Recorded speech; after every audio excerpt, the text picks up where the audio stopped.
You're listening to my favorite podcast, The Big Buck Registry. Big Buck Registries. Big Buck Registries. Big Buck Registries. The Big Buck Registries Deer Hunt Podcast. And welcome back to the Big Buck Registries Deer Hunt Podcast. It's been a hot minute since we've been on the mic, and thanks for tuning in. This is episode 302, and we're mixing it up a bit by joining forces with Wayne Saunders from the podcast Warden's Watch. As you may know, I've produced the Warden's Watch show with Wayne, and I also produced the Warden's Watch bonus series called Thin Green Line, hosted by Wayne and John Norris Jr., both former guests on the BBR. I might be a bit biased, but I strongly recommend that you check out the Warden's Watch podcast. It's a deep dive and an intriguing perspective of a game warden's world, filled with game cases and stories akin to the video series and fan favorite Northwoods Law.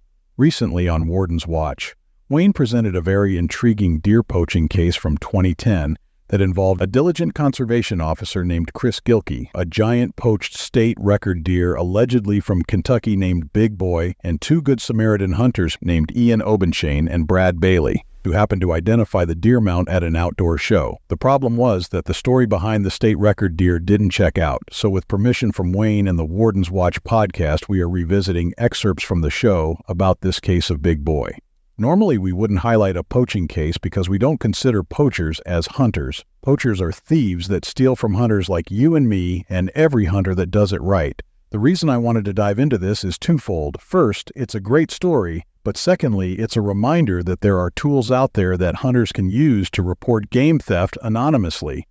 Through organizations like Operation Game Thief, every state has a method that has advanced since this case occurred, using a phone number and or an app to report potential poaching cases. The apps are great because the lead ticket gets sent to the conservation officer for that area, and then the officer can follow up and communicate with the person reporting the potential offense.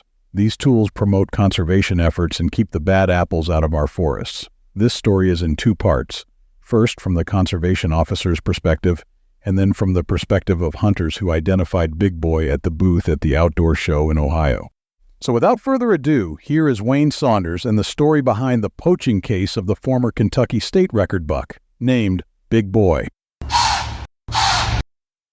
A case that's kind of unique in that, again, I always, have this conversation with every game warden, you're never off duty, and literally this case starts when you're off duty. Yeah, it absolutely did. I've worked tons of deer cases in my career, and I've made a lot of really nice cases. I've been blessed to work in target-rich environments and be able to put cases together or work with officers where we had big cases to put together.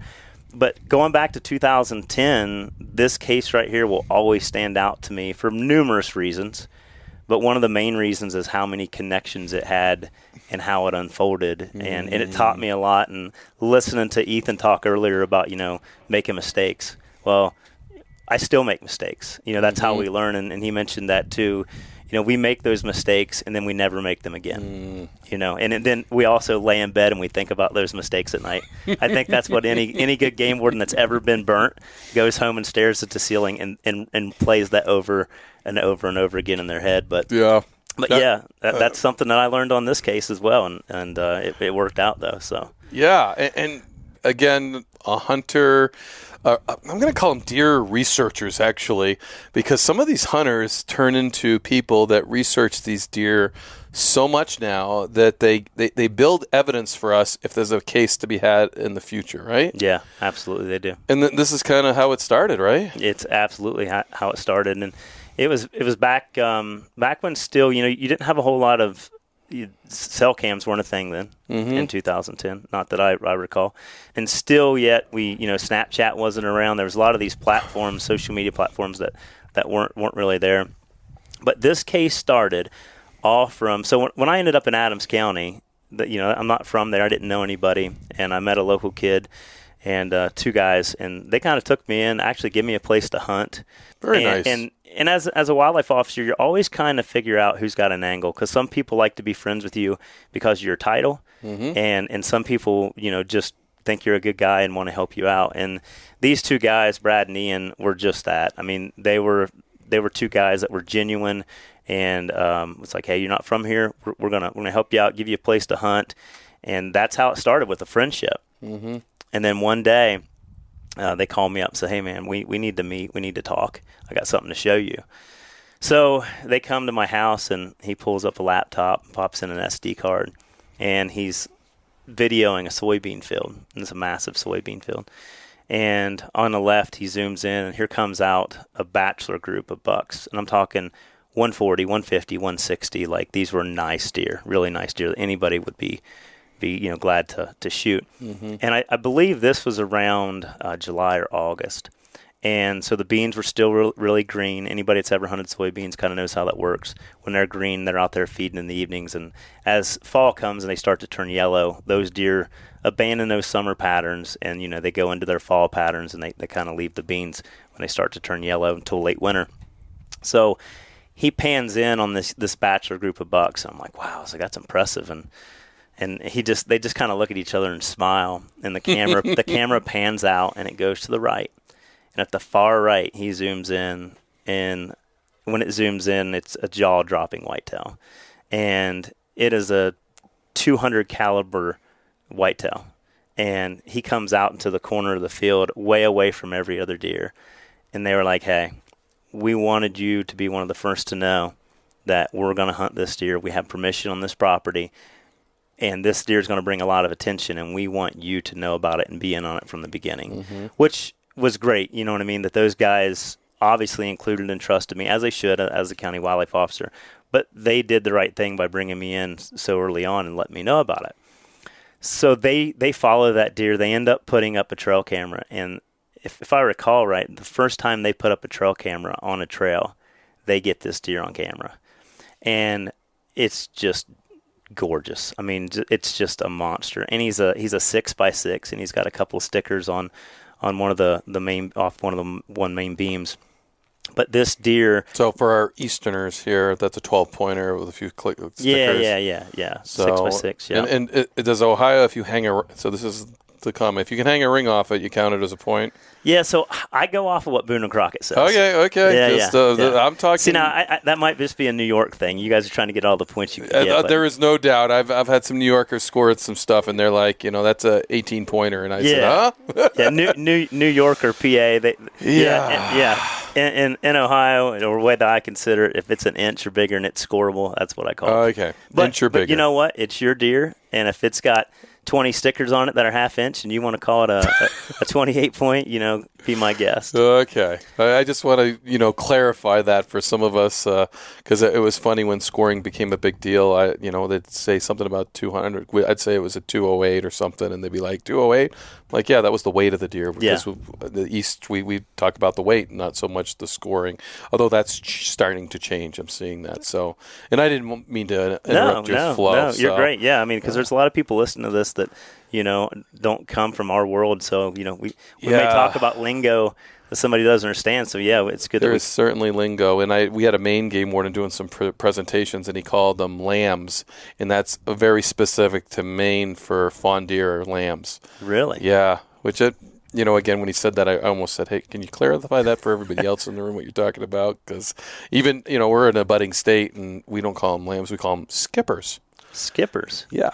So that's kind of a New England type thing, because if you said it in Maine, they'd know what you're talking about. You said it in Vermont, but you come down to Ohio, and I said, yeah, I saw a couple skippers. Yeah. You'd be like, what? Yeah, that would equate to somebody skipping a rock across the creek or something like that.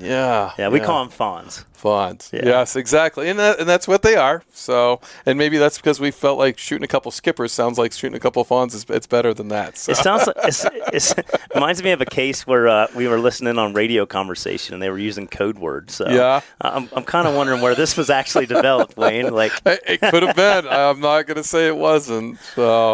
So this epic deer, we're talking 6x6, so 12-pointer by our standards, with some other little little junk on it. Little junk on it. Yeah. They put the trail camera up, and they literally get all these pictures of this deer immediately. And he always stayed by himself. And these guys started to track him and build him, and it was definitely something I felt confident that these guys' opening day of season was going to get a shot at, right? Yeah. And these two guys were so deserving too. I don't recall how they worked out who was going to shoot, but I think it might have been Ian that had got the property. Yep. And Brad was there to just film and just help him and encourage him. And these guys deserved it. They were so put a lot of time into so it. deserving of this deer. So when this deer shows up, immediately I notify my supervisor, and I'm like, hey, like this deer showed up in this area. I want to put an emphasis on protection of this deer. This deer's going to cause a stir. And it did. So anytime a deer of this caliber walks out in broad daylight and people can drive by and see it, it doesn't stay quiet. Yeah. It doesn't stay quiet. And that's the thing, if he would have stayed in and only come out at dark, but that's not what happened. We're in July, August, and our season comes in at the end of September. And so these deer are out of velvet by then. Our season comes in the end of September, and September 6th, this deer that they had nicknamed Big Boy, and anybody from back east around Ohio, Cincinnati area, Big Boy, Frisch's Big Boy restaurant, that they called it Big Boy because the two hunters, they used to meet up and like go through the footage and have breakfast at Big Boy. So they nicknamed him Big Boy, and I would have called him Hercules, but he was a big boy. So September 6th, they lose pictures, no more pictures of him. He just disappears. And just like any big monarch like that, it's not abnormal. Right. That's not uncommon. Yeah, not abnormal. So, season, as I had 5 years on at the time, and this is talking about, mistakes or things, and other wardens that are listening to this, something to think about. This is looking back, I just didn't think of this. So September 6th, the deer disappears, and I was aware of that. But September 26th is when season came in, right?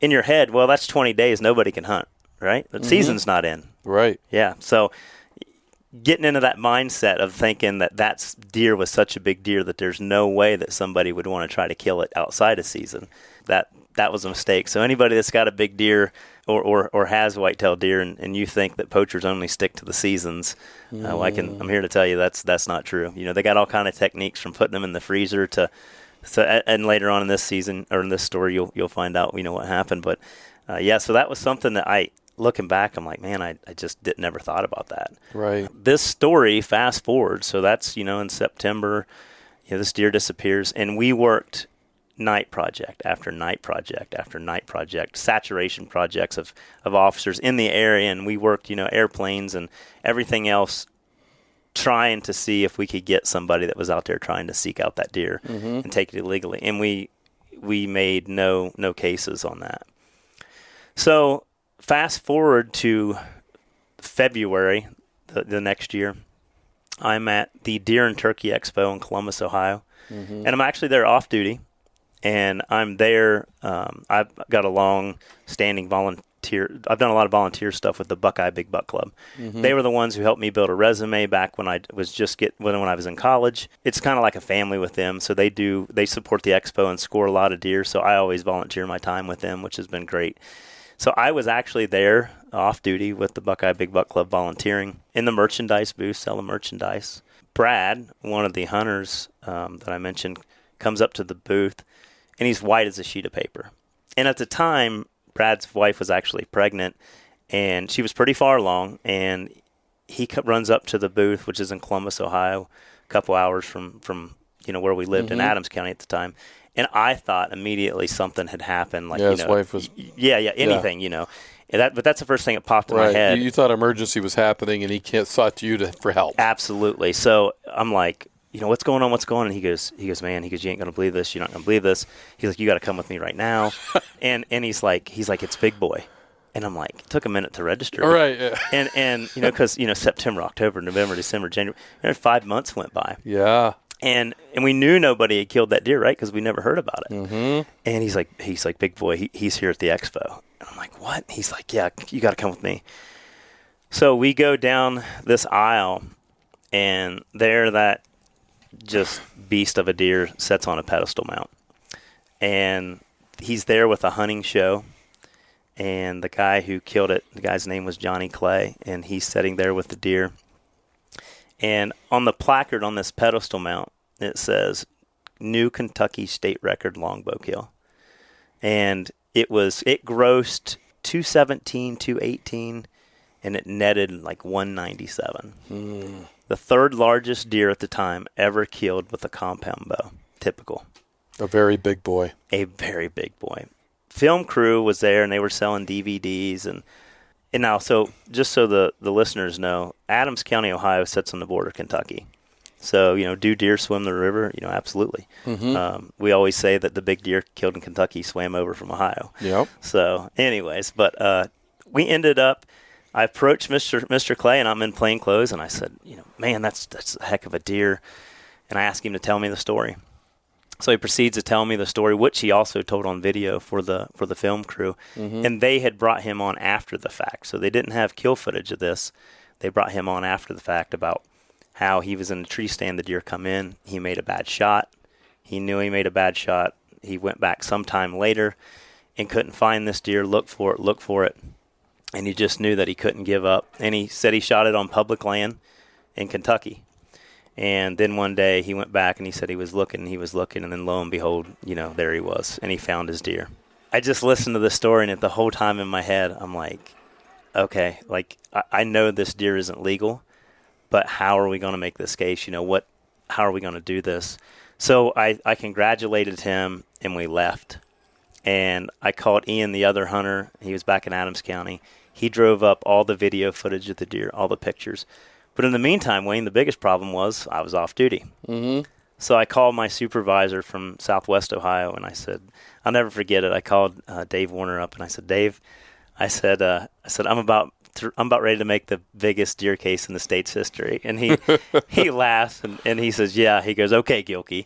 And I said, no. I said, do you remember this deer? And he remembered that deer, absolutely. And I said, it's here. It's tagged in as the Kentucky state record. And he's like, keep in mind, Kentucky's a bordering state. But this deer would have had to travel several hundred miles to be able to get to where this deer was killed, and it just didn't seem feasible. Right.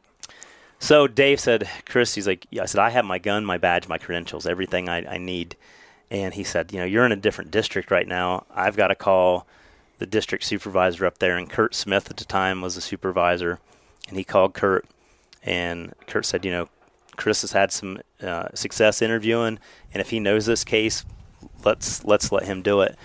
So I was in plain clothes, and normally I'm a uniformed officer, so I'm in plain clothes, and they sent over a young officer that wasn't out of the academy that long, named Chris Rice, just so when we went and contacted him, me whipping out a badge out of my shirt doesn't look as believable necessarily as having a uniformed guy with me. 100%. So that night, what I did was I researched, and everybody knows that, Facebook, everything else, people put everything out there, right? So I did whatever I could to gather as much information as I could to go into this interview. And so I didn't sleep. I might have slept like an hour and a half, because I was either going to be the guy who made a really big deer case, or I was going to be the guy who lost. Right. No, and I only had 5 years on, and in 5 years, like you said earlier, you're not green, but you're by no means a seasoned veteran, right. by that point. So the next day, me and Officer Rice, we go and we make contact at the booth, and I walked up in plain clothes, and I pulled out my badge, and I said, I'd like to talk to you about this deer. I said, everything's okay. It's just a big deer that has come across state lines, and we just want to make sure everything is okay. And he agreed to talk to us. People in the booth with the TV show started to, I felt a little bit of panic, and his significant other was there, and I could see some distress. We were talking earlier about off camera about reading body language and how important that is. And I could see all of these things, start to come together. So Chris, we'd already had a room set up for an interview, and we had taken Mr. Clay to the interview room while I explained to the company what was going on and why we were doing what we're doing. We go in and sit down with Mr. Clay, and obviously tell him that he's free to go at any time, and he agreed to consensually talk to us. So we were covering all of our bases there, and we told him anytime you want to walk out, you get up and walk out. You're not under arrest. You're free to go at any time. Ironically, I start off by talking to him about the deer, and he commits to the story and tells it verbatim like he had, a million times. And then I pulled out some pictures of Big Boy.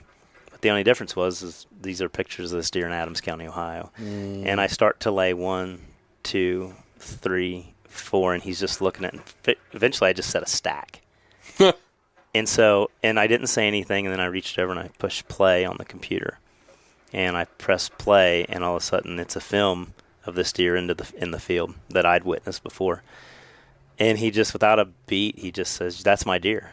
Okay, so that's one nail in the coffin, right? We identified it. Yeah, he identified that deer, and it was so unique. So we continue on the interview with Mr. Clay, and he says that that's his deer, and then he sticks to a story about killing it in Kentucky, and he continues to go down that path. And so we just slowly start to shoot holes through a story, and it ends up to the point where he's backed up against the wall pretty hard. Like he didn't have anywhere to go. He just sat there and and long story short, we reminded him that he was a single dad, and there was a lot of stresses in his life, and he just wouldn't come off of this. And eventually we just asked him if the deer was more important than his son and his family. Because at this point he had taken it across state lines. He committed federal Lacey Act violations, and there's some pretty severe penalties for that. And it wasn't to the point where we actually asked him, hey, are you willing to put this deer above your son and your family? Are you going to make the truth a priority, or put them in a bad position? Because it's jailable. Like, you could go to jail for quite a long time for that. His big deal was he didn't want to go to jail. So then we had a decision to make, because we can't make that decision as officers, right? That's what the prosecutor has to do. So we made a phone call to the Adams County prosecutor at the time, briefed him on the case, and the prosecutor said that, with his confession, we would be willing to make a plea deal that had nothing to do with jail time. Obviously, him knowing the judge could do what he wants. So Mr. Clay ends up breaking down, and he gives us a full confession. And so this is where a lesson was learned. So the last pictures we had of this deer was September 6th. He was in there on September 6th, or the day after. He was dropped off, and he went in there, and he shot that deer in the daytime with a bow.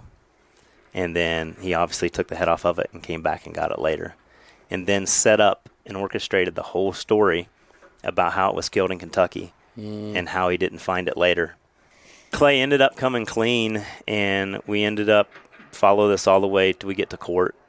And Clay had 13 priors. So following this case all the way till we get to the point where we go to court, what ended up happening once we get into court is Johnny ended up having 13 priors. So 13 priors for deer poaching, trespassing. When we get into court, and we'd obviously already discussed the fact about the no jail time. And people listening to this, that's the thing. I know a lot of times they see us cases go through court, and they're like, that guy deserved to have, he deserved to have 10 years in jail, or he deserved to have this. And we're with you. Yeah, like, as officers, we agree with you. But the thing is you have to have a prosecutor that agrees with you, and you have to have ultimately the judge. I mean, the judge is the one who makes the ultimate decision of what happens. So sometimes we have to make decisions to get the most out of this case, guaranteed, and it's not always what we want to. Did he deserve to go to jail? Absolutely. I mean, absolutely. But what ended up coming out of this that I was satisfied with, I felt that did the case justice, that hurt him way more than any amount of jail time could, was in the end result, he pled out, and the judge accepted the plea deal. He pled out and took a lifetime hunting rights revocation. So he can never legally hunt again. And then in the violator compact, of course, that qualifies him for all 50 states. He paid, some fines and cost, and he forfeited his bow. But the biggest thing is we came in with our restitution law. If we got any poachers out there listening, pay attention to this one if you decide to come to Ohio. We ended up doing the trophy restitution law, and that deer cost him $23,572.05. Just say that one more time. Yeah, $23,572.05 is what that deer's restitution value. Wow. And hearing the judge deliver that sentence, and he told him what the value of wildlife was, and he explained to him how he, as far as wildlife crimes, he's had no respect for the law or the resource, and therefore he would not be able to legally hunt again, and this was the penalty that was going to be imposed. And wrapping up all this, even with the case, and we were fortunate. It was a big case. Officer Rice and I, we actually received that year we received the Ohio Bow Hunter Officer of the Year award. Both of us did for our work on this case. That was great, and it was great to be recognized. But at the end of the day, I still go back to Ian and Brad because those guys were robbed. Mm-hmm. And we spend so much of our time as wildlife officers, we're protecting our resources, and some of us look at us like we're the enemy or the bad guy. But we're out there to protect that resource so you have something to hunt. And Brad and Ian, the closest they ever came to this deer was when they got to hold it, before we put it in the evidence compound, and it was gone forever. Yeah. But without those guys, I told him, I said, do you ever think that you were never meant to kill that deer? You were only meant to put the facts together so we could make that case. And in my mind, they should have got an award. Mm-hmm. Without those guys, all I did was do the interview and put the pieces together. But those guys are the ones who really deserve a lot of this credit. And without them, we could have never put it together. But I still talk to Ian occasionally. I don't talk to Brad that much, but I talk to Ian. And since I've moved back away from there, and there's not a time that we don't talk, and we talk about that deer, and we talk about that moment, and that's what poachers do. There's a lot of times that guys, they know guys are doing things wrong, and they just won't speak up. Mm-hmm. And I really appreciate that hunters and the conservationists that pick up the phone and make a call. Yeah. And we can do it. Nobody has to know. We're allowed to do it under the radar. But there's so many times that guys have a chance to make a difference. And these were two guys who were trying to do the right thing, kill this legally, not have anybody saying that they killed this deer illegally because it was so big. There's a lot of controversy that comes around killing a big deer. Absolutely. You can do everything right, and somebody will still, there's a lot of jealousy and stuff like that. So these guys were trying to get ahead of it. And at the end of the day, we feel that justice was served as far as the case. And even though some people think he should have went to jail, but we feel that the lifetime revocation, the forfeiture, and all those other things, the restitution. But still yet, Brad and Ian, the only thing they got out of this was the satisfaction of knowing that deer hangs in our main office, and it doesn't hang in a poacher's den someplace. Is the only thing that they got out of it. Yep, and I think you hit the nail on the head. Poachers are thieves. They steal from every one of us, whether you're a hunter or a non-hunter. That's an animal that you get to see out there. You get to experience as a hunter. It's something you could harvest. You research. You have it's fun. Yeah, and that's what gets stolen from them. So it was well put. And again, from Ethan's case to your case, information is key. So support your Operation Game Thieves, your tip. Turn in a poacher. International Wildlife Crime Stoppers, wildlifecrimestoppers.org. Check that out. You can report wildlife crime all 50 states and across Canada as well. So if you don't know how to report, that's the key. There's a way to report and a way to remain anonymous if you wish. These guys certainly wouldn't have. They wanted They wanted him to let him know that we caught you. Yeah, absolutely, and that was part of the motivation in this case, and making sure that we did everything right to do justice for those guys. And you talk about tip programs, and a lot of people don't realize this, but there's money involved in that. Mm-hmm. These organizations pay money for good information. Absolutely. And I am humbled. A lot of the guys that make us good cases, they don't want a dime. Yeah, but like Ian and Brad probably wouldn't have took a dime. Yeah, I guarantee they would have took a replica. But and good point. I wish I could have provided that for them because they were so deserving. And I know there's tons of hunters out there that have been robbed, just like they were. But I'm glad that I crossed paths with those guys, and you can't help but think that there wasn't a little divine intervention there with us crossing paths and becoming friends. And then this case, kind of intertwined us together. And I never pass a Frisch's Big Boy restaurant without thinking about this case. So Yep, and everybody that listens to this podcast hears those words, big boy, will always think of your case and those guys that turned them in, and Ohio's big boy that was in Kentucky, and that certainly that got taken off the books. Yeah, so I can remember. It's funny because I can remember. I mean, anytime you get a deer of that caliber being real big, and I can remember the biologist from Kentucky. When it come out that it didn't come from Kentucky, they were like, "This was our chance to be on the map," you know. Yeah. And then you went and made this case, and you proved it came from Ohio. But you know, even Kentucky's got a lot of nice deer. They're getting their herds getting better and better. But yeah, it's one of those ones. I mean, you know, I'm blessed. I've been blessed in this career. It's all I've ever wanted to do since I was 6 years old, and I've been fortunate enough to make a lot of great cases. But when you and I were talking about a case that sticks out, like that case will always stick out. Doesn't have anything to do with the award. It has to do with those guys, and it has to do with catching somebody who had broke the law. I mean, 13 priors. Proud of that one. Proud of the work that Chris Rice and I did on it. And it was a team effort with a group of good hunters, and a little bit of luck doesn't help. Yeah, it was really an Ohio case because you were out of district. I mean, you brought a lot of things to the table on that one. So it was a good one. Yeah, Ohio can be proud that you recovered that deer.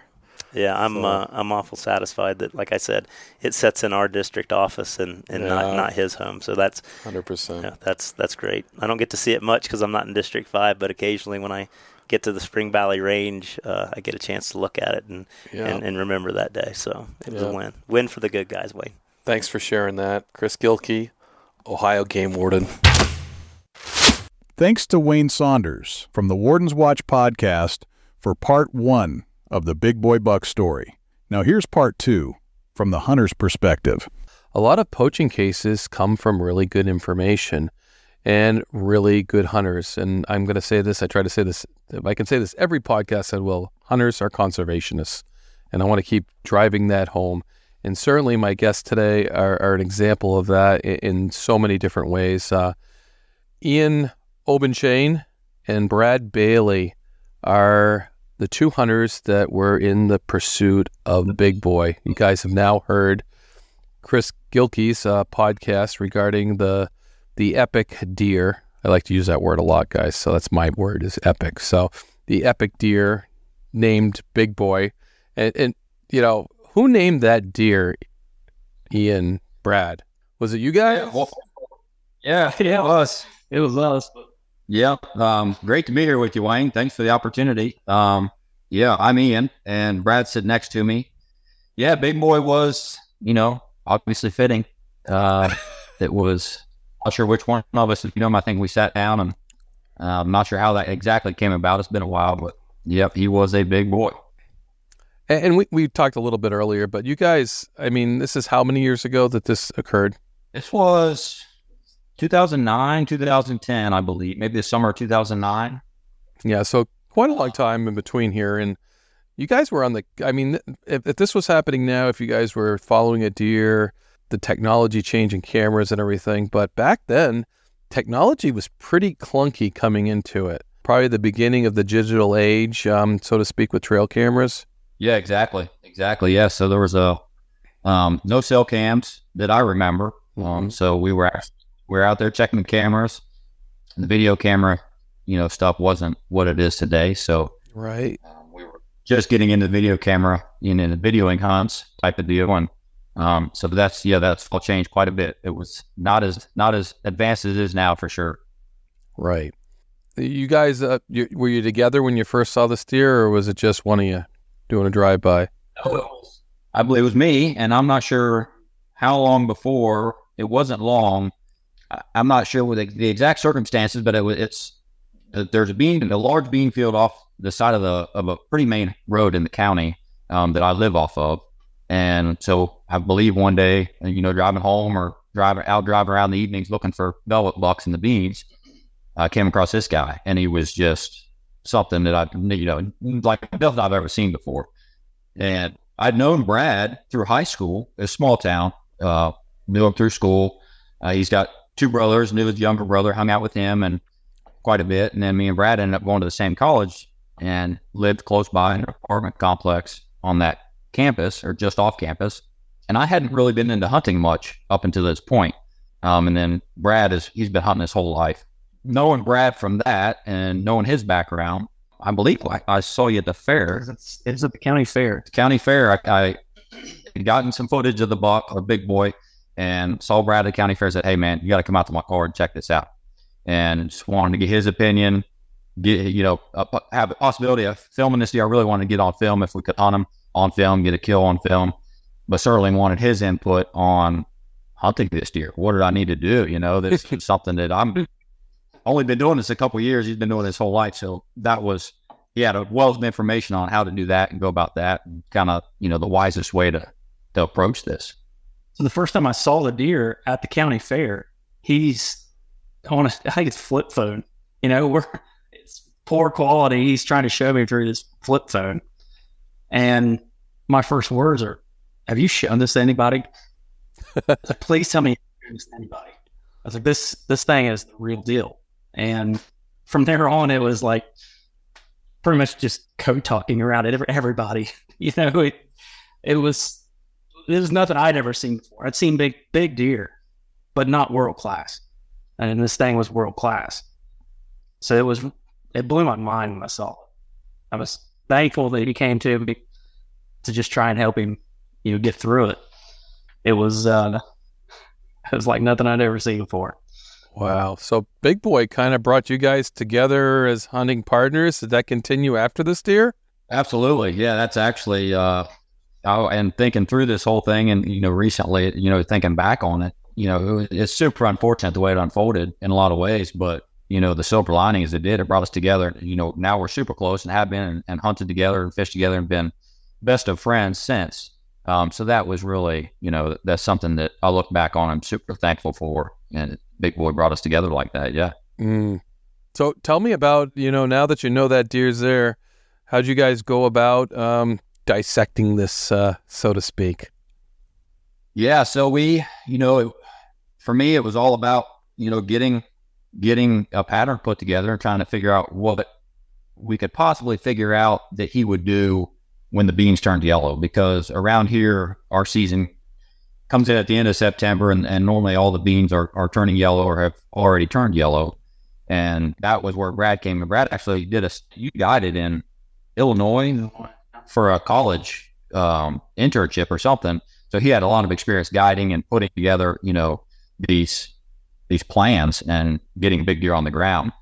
He just kind of walked me through what the process should be. And, I don't remember exactly what it was, but I know we tried to get a lot of footage. We got trail cameras out, got pictures of him, got where he was coming from. It kind of explained to me that in the summertime, these deer can move for quite a ways to get to their summer food sources, which right here usually soybeans. I think that's the preferred food source. And what we found out is he was moving quite a distance from where he was actually bedding to where he was feeding in this bean field. So the strategy of hunting that property or that bean field probably wasn't going to work out come season. We knew that he probably wasn't going to be there. He was going to be back, on a different pattern. So trying to get that put together and, figure out acorns, and we were putting corn out and mineral, and felt like we were pretty close to where he was bedding. And we were just hoping and praying that was going to maintain come season.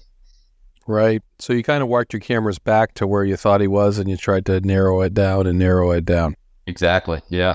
Yeah. So how did that season persist? I mean, here it comes the beginning of archery season, and tell me about that season of searching for Big Boy. Yeah. So we were. I can see the chagrins too, guys. I'm sorry. I can see it on your face because I can see you put a lot of effort and time into this, and that's what we're building up to. So for sure. But I can see it on your faces. Amount of time. Yeah, the time was. The commitment. I didn't have a family at that point. I was in a relationship. Brad was starting a family, and the time commitment was it was outrageous. We were literally spending most of every day putting together the plan, being out there scouting, getting tree stands set up, and trying to hone this plan. And come season, and try to learn how to film, because we were trying to film this whole thing. So that's a whole different ballgame when you're trying to film and hunt. Tell me. It adds such, just a whole other level of complexity to the whole thing. So we were trying to get that. We didn't want, the first time we were in a tree with a camera to be when he walked out. So we were just practicing and trying to get this whole thing down. And early on in September, he disappeared. And it was first week or so in September, he disappeared. Beans were still green, so we were kind of worried about that, but it's not abnormal for deer to, especially big deer like that. He was getting more pressure, I'm sure, from people driving down the road and slowing down and taking a look, so we thought, well, maybe he just got bumped, or maybe he's, on a different pattern now. And it was a bummer, and we were worried about it, but it wasn't abnormal. So we didn't lose a lot of sleep over it. We just, kept on with the plan. And come season, we hunted hard. Tried to be smart about it, but we were excited. And, I think that first morning, I don't know what time I got in the tree stand that opening morning, but I pretty much camped out in the tree and never did have an encounter. Saw some of the bucks that he would hang around with, or that he was close to on a summer pattern, which was worrisome. But he was a different level. He was a different caliber. We knew that he could be just hiding in a 1 acre hole somewhere, in a thicket, and just not going to show himself in the daylight. That was my thought process going through that season. We never did see him. Never did get another picture of him.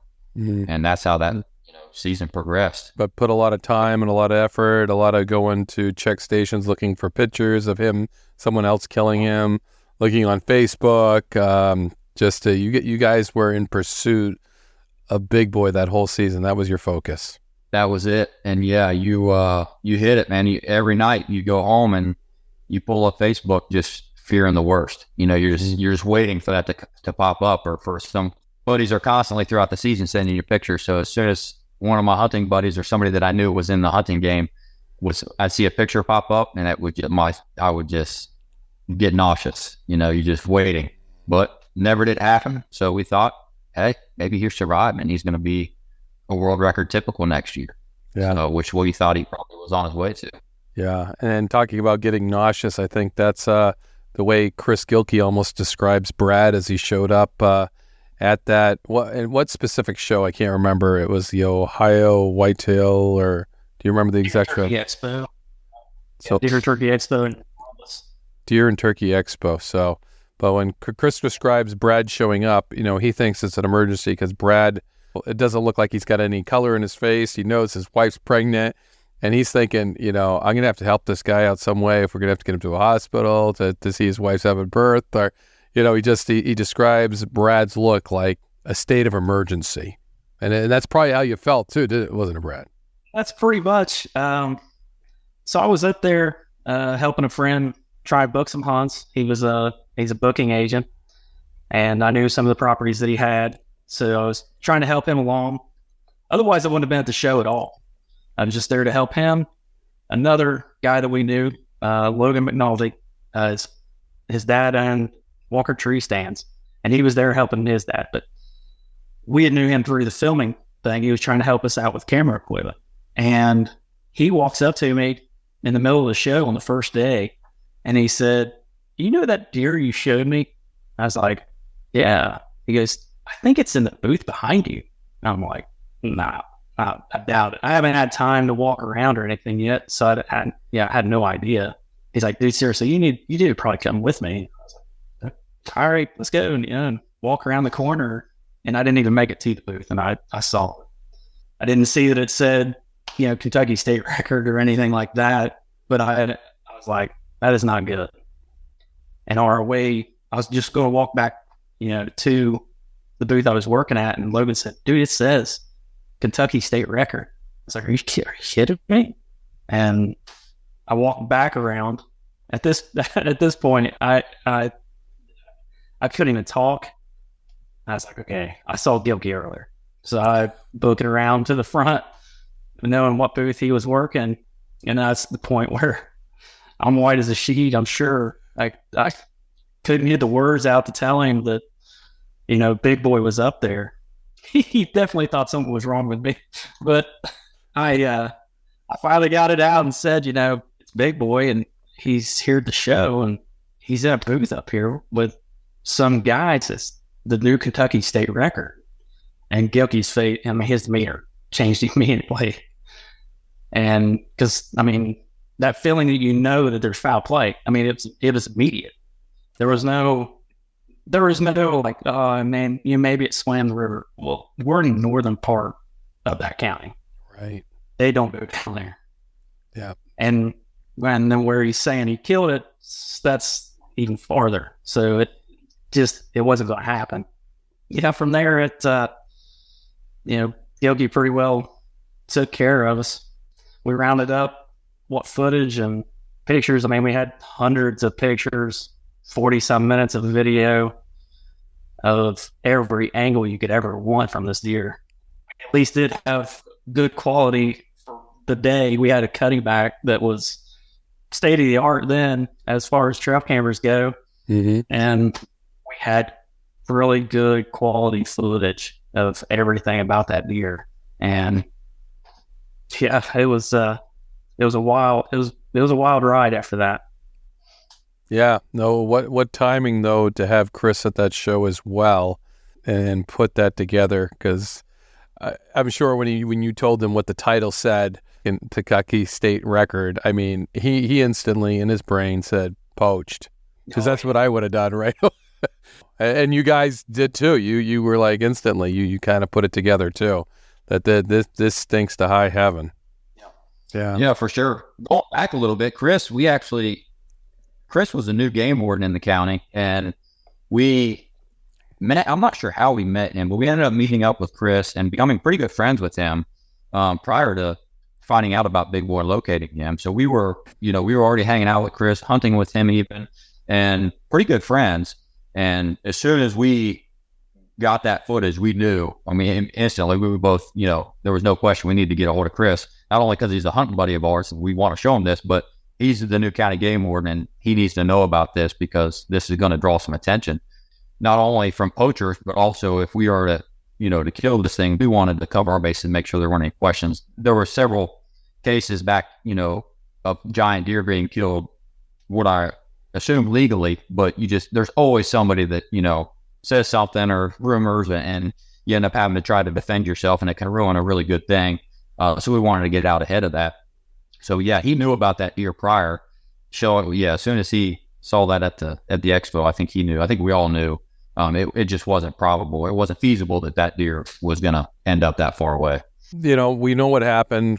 Chris did a great podcast with me and was able to make that case, which was that's huge. And you guys played a big role in it by the camera footage, the pictures, everything else, because now we know pretty much that with the antlers, it's almost like a fingerprint. You can almost determine perfectly where these deer, that deer is this deer, just by looking at it, and have experts testify to it if necessary and things like that. But you guys supplied all that evidence to him to bring that all together to make sure. As a matter of fact, the guy that poached it identified it when your picture was thrown there. That's my deer. Yep, that's my deer. I mean, you can't nail anything better when a guy says, yeah, that picture, that's the deer I shot right there. And then, that just brings that all together. So, but from your perspective, I mean, we go from Brad turning white, with that thing. And you guys were probably on a little, Brad, you must have been on little pins and needles. You want this case to happen, I'm sure. Oh yeah. I mean, the whole rest of the show, I had a hard time helping my buddy to do it. Yeah, I mean, I was calling him and my wife because I had all the camera footage at my house and all the pictures. Just didn't think that was the way that was going to go down. I remember telling my wife, I was like, "We're going to make this deer famous." She was kind of making fun of us about all the camera equipment and all the time spent. Mm. I was like, "We're going to make it famous." Just didn't expect it to go like this and make it famous like that. I mean, the deer deserves every bit of credit, but as much antler he's got on his head, it's worth being seen, but just not like that. Yeah, this just when I hear poachers are thieves, poachers steal from people, and that just emanates from you guys that you put this effort into it, you dialed this in, and then it was stolen. And that's a lot of time and effort, and sometimes that's more important than money for sure.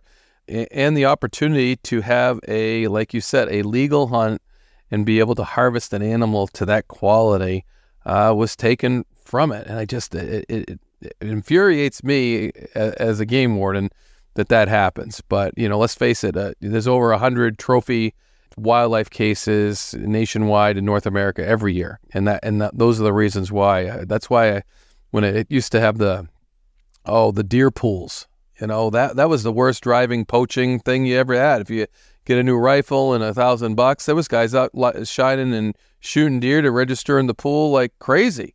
Anything to get that prize to win the other prize. So you get a great buck and you get a rifle and a couple $1,000s to boot. So, and it's money and bragging rights that sometimes drive poaching, and for sure. And I think the bragging rights came into this. And I mean, when you can label a deer like that, the Kentucky state record, but inside, I don't know how people operate inside. And I'm sure you guys can't relate to that either, because you were going to do it the right way and then it was stolen from you.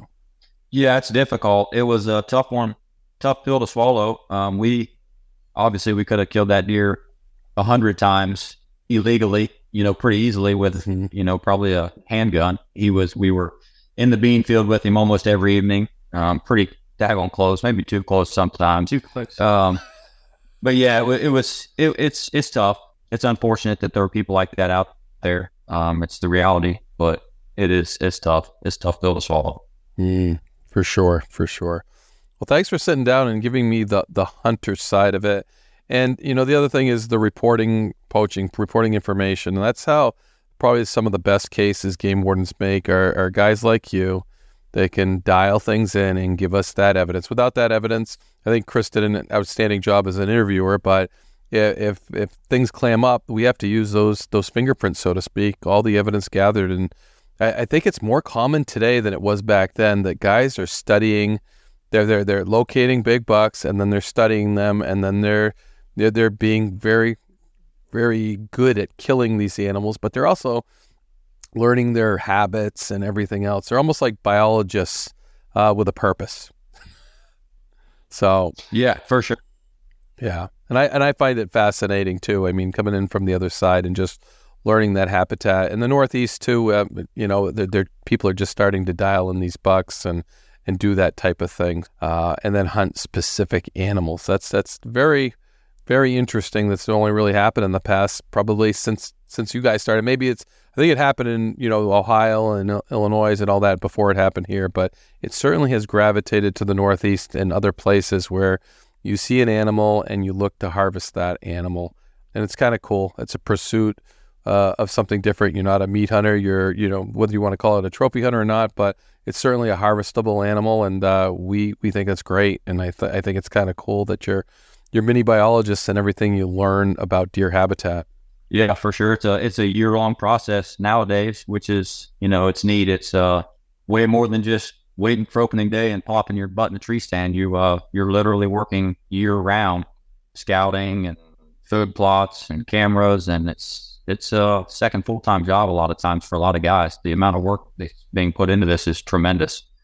So yeah, it's pretty neat. It's quite the process nowadays. And I think it's pretty cool that this year brought you guys together as hunting partners too. I mean, it would have been nice if you could have harvested it together. 100%. I get it. But it's kind of funny, Ian, that you saw this buck and like, I need the resources to be able to do this right. And then you go to Brad, a friend and now a very good friend and a hunting partner. And I think that's a really cool story to tell out of, it's making lemonade out of lemons. Because let's face it, this is a very sour case for everybody. But I think in the end, you guys made out good by Big Boy had a reason he brought you guys together. That's right. Yeah. And Chris too. Chris did a heck of a job. I mean, it was amazing to us. The deer was a big deal to us, but to see it being such a big deal to Chris and the rest of the law enforcement side, that meant a lot. And it was encouraging that they took it seriously as they did, and really just did a phenomenal job on the case and took it, way farther than we thought that it was going to get taken. And that was nice to see. That was really, we knew Chris was a good guy. He was a good buddy, but what we learned through that process is he's a heck of a investigator too. And, that was pretty cool to watch play out. It was terrible, in a lot of ways, but it was cool to see how it ended and see how they handled it, the professionalism and just the grit, man. Those guys worked hard to get every ounce of retribution that they could. So it was cool. Yeah, no, I would agree. He worked very hard on that case, and it's near and dear to his heart. The first thing he wanted to podcast was about Big Boy and that experience, and I don't blame him. For a game warden, that's a case of a lifetime, if you ask me. But I did kind of throw that out in a challenge, though, that Chris, that's a case of a lifetime. Let's see if you can do one better. So, he will. I guarantee it. Yeah, he seems like a guy that rises to challenges. That's the only reason I threw that out there. Yep, exactly. He's tenacious, man. That's great, and thank you for sitting down and sharing the hunter side of things, because sometimes we forget how much you guys invest in our natural resources as much as we do. Absolutely. Thanks for having us, and we appreciate what you guys do. Thank you for joining us for episode 302 of the Big Buck Registry's Deer Hunt podcast, where we teamed up with Wayne Saunders of the Warden's Watch podcast. It was an eye-opening deer poaching case from 2010 involving a record-setting deer named Big Boy. As we mentioned in the opening, we typically avoid discussing poaching cases. However, in this case, we felt this story serves as a crucial reminder of the importance of ethical hunting and wildlife conservation. With modern tools and apps, hunters and landowners can now easily report illegal activities, ensuring that our forests remain a haven for ethical hunting. We hope you found this two-part narrative, featuring insights from both a conservation officer and observant hunters, as compelling as we did. Don't forget to check out Warden's Watch for more fascinating stories from the world of game wardens. Thank you for tuning in to the Big Buck Registry's Deer Hunt podcast. We can be found on Apple, Spotify, or wherever you listen to podcasts. If you would like to support us and our cause, please consider buying some merchandise off of our merch page by visiting www.bigbuckmerch.com. Catch you next time, and good luck in the deer woods.